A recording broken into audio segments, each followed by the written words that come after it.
غثاء الأستاذ الغالي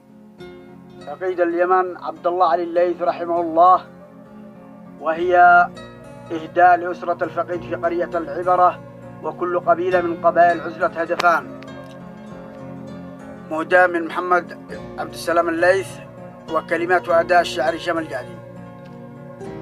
قال: في ذمة الله يا روح عمي الطاهرة، في ذمة الله يا روح عمي الطاهرة، يا من ملكت مكارم الأخلاق في الإنسان، كم أسرة عاشت من حقدها متناثرة، لملمتها بالحب والمسك من بعد الدخان، كم أعين نامت وعين عمي ساهرة، إن جاع طفل أو تألم ما استكان، للخير سباقا لم يأت يوما آخرة، وبالشر معدوما وليس له مكان، دوما نراه كأنما دارت عليه الدائرة، إما فلان مرض وإما في حاجة فلان، هذا الأثر القليل ومن يعد مآثرة، ما حازها إنس في عهدنا أو جان. نامت عيوني بعد شهر ساهرة،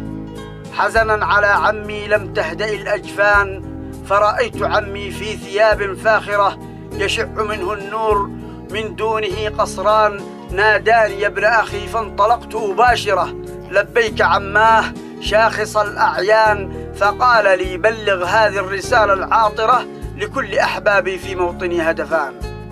لا تحزنوا أبدا فإن أموري سابرة، بفضل ربي أولا وبفضلكم نلت الجنان، نفسي الفداء لأسرتي في العابرة، عشت الحياة بقربهم حب وأمان، روحي لحب عشيرتي في العاشرة، رمزا لعشرتهم اختارها الرحمن. أبي الذي بانت من بعد موت مشاعره، والحب سجين الحشا والكبرياء سجان، ما لي أرى أمي بعد موتي حائرة، بعد الفراق لنا لقاء في جنة الرضوان، أماه لا تبكي وقري صابرة، إن الحياة حقيرة لا تستحق أحزان، وأخص أولادي في حديثي بخاطرة، سيروا بدربي وكونوا للأمل عنوان، لا تعشقوا الدنيا فإنها ساحرة، عيشوا لفعل الخير رجحوا الميزان، لا تنسوا أما أو أبا وادعوا بعين ماطرة، لا خير يتبع موتنا من دعوة الولدان، يا أم ليث اصبري الوعد وعد الآخرة،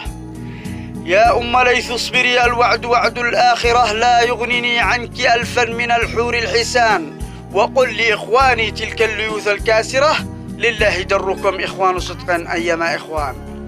لم يخف عني صنعكم وقبائل المجاورة، بفعالكم زال القلق على السواعد والبنان، أبلغ أبو رأس مني التحايا صادرة، وأبو حليقة كلكم أصحاب عز لا يهان، أبلغ بني المهدي أهل الأيادي الماهرة، أبلغ بني المهدي أهل الأيادي الماهرة، وبني الفقيه رجالها أهل الخطابة والبيان، أبلغ بني حماد ذات الرجال القاهرة، وبني عباد إن وصفوا أنصار حق من زمان،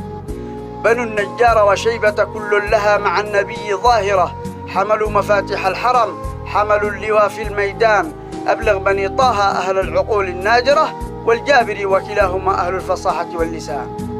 بيت اليريم للصعاب حقا عليها قادرة، وبني منصوبة جميعهم أهلا لها حتى الآن، روحي استراحت في ثراها شاكرة، لكم جميعا كل شكر وامتنان.